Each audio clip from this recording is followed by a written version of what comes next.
எந்த மாவட்டத்தின் புளியங்குடி எலுமிச்சம்பழத்திற்கு புவிசார் குறியீடானது வழங்கப்பட்டுள்ளது? இதற்கான பதில் தென்காசி. ரீசெண்டாக பார்த்தீங்கன்னா ஒரு 6 பொருட்கள் புவிசார் குறியீடு ஒரு 6 பொருட்கள் வந்து கொடுத்துருக்காங்க. இது கொடுக்கறதுனால என்ன ஆகும் அப்படின்னா அதோட எக்ஸ்போர்ட் அண்ட் இம்போர்ட் எக்ஸ்போர்ட் பண்ணுறது வந்து நமக்கு அதிகரிக்கும்.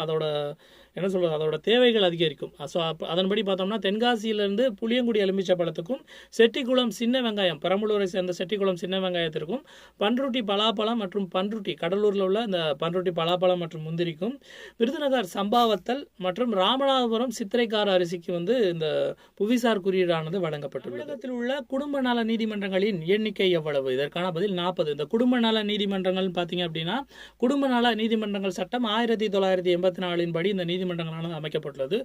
ஓவராலாக இந்தியா முழுவதும் எவ்வளோ இருக்குன்னு பார்த்தீங்கன்னா 914 குடும்ப நல நீதிமன்றங்கள் இருக்குங்க.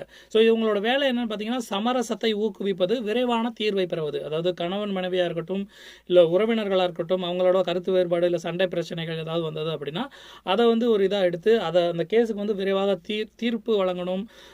எந்த ஒரு பிரச்சனையாக இருந்தாலும் வந்து சுமூகமாக கொண்டு போகணும் அப்படிங்கிறதுக்காக உருவாக்கப்பட்டதான் இந்த குடும்ப நல நீதிமன்றங்கள். தமிழகத்தை பொறுத்த வரைக்கும் 40 குடும்ப நல நீதிமன்றங்கள் இருக்குது. ஓவராலாக இந்தியாவில் 914 குடும்ப நல நீதிமன்றங்கள் இருக்குது.